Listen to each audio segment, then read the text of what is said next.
بسم اللہ الرحمن الرحیم۔ حضرت علی رضی اللہ تعالیٰ عنہ کے اقوال مبارکہ۔ جو شخص اپنی تکالیف کو دوسروں پر ظاہر کرتا ہے وہ اپنی ذلت و رسوائی پر خود راضی ہو۔ کمزوروں پر رحم کرنا خدا تعالی کی رحمت نازل ہونے کا باعث۔ عقل مند کی رائے نجات دلاتی جبکہ جاہل کی رائے ہلاکت میں مبتلا کرتی۔ ہر آدمی کی رائے اس کا ذاتی تجربہ ہوتی ہے اور ہر شخص کو رزق اس کی نیت کے موافق ملتا ہے۔ دوسری مرتبہ اچھا کام کرنا پہلی مرتبہ اچھا کام کرنے سے کئی گنا بہتر۔ خوش پر خوش ہوتا کم عقلی کی دلیل ہے۔ جب انسان اپنے نفس سے خوش ہوتا ہے اس وقت اللہ عز و جل اس سے ناراض ہوتا ہے۔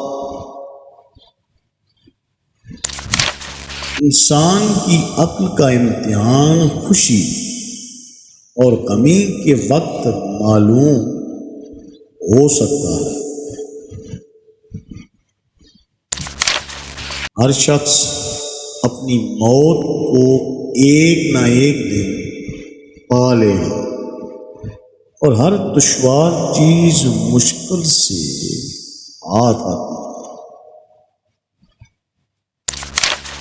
ہر شے اللہ عز و جل کی ذات سے ڈرتی ہے اور اس کے سامنے عاجزی کا اظہار کرتی ہے۔ اللہ عز و جل کے سوا ہر غالب مغلوب اور اس کے سوا ہر ایک طلبگار حقیقت مطلوب ہے۔ اللہ عز و جل کے سوا ہر ذی عزت ذلیل ہونے والا ہے۔ اللہ عز و جل کی ذات کے سامنے سب پوشیدہ چیزیں ظاہر اور تمام مخفی اسرار منکشف اور ہر شخص کو اس کے اعمال کے مطابق بدلہ دیا جائے گا۔ بدخلقی کے سوا ہر مرض کا علاج ممکن ہے۔ اگر انسان غور و فکر سے کام لے تو وہ یقیناً عبرت حاصل کرتا ہے۔ دنیا کے تمام بوجھ و مصائب کانہ شخص پر آسان کر دیے جاتے ہیں۔ دوزخ کے عذاب کے سوا تمام مصیبتیں کم ہیں۔ ہر شخص اپنی دلی خواہشات کا تابع ہوتا ہے اور ان کے پیچھے بھاگتا رہتا ہے جبکہ موت اس کی تلاش میں ہوتی اور وہ جلد ہی موت کا شکار ہو جاتا۔ ہر شے عقل کی محتاج ہے جبکہ عقل ادب کی محتاج.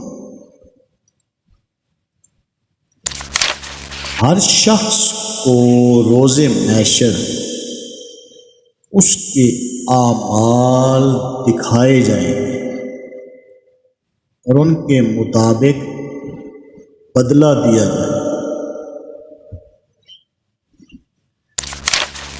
دنیا کی ہر شے ایک عرصہ پر محیط ہے جس کے بعد اسے فنا ہونا.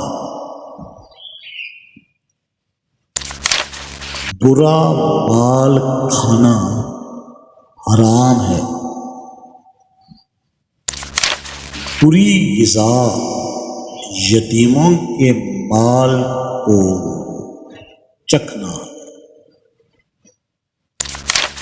ہر بیماری نادانی و غفلت ہے. بری خصلت چغل خوری ہے. برا چہرہ وہ ہے جو بے حیا ہو. بری لالچ وہ ہے جو حسد سے زیادہ ہو. برا عمل اللہ عز و جل کی نافرمانی ہے. اگر ویڈیو پسند آئے اس کو لائک شیئر اور سبسکرائب ضرور کریں. السلام علیکم.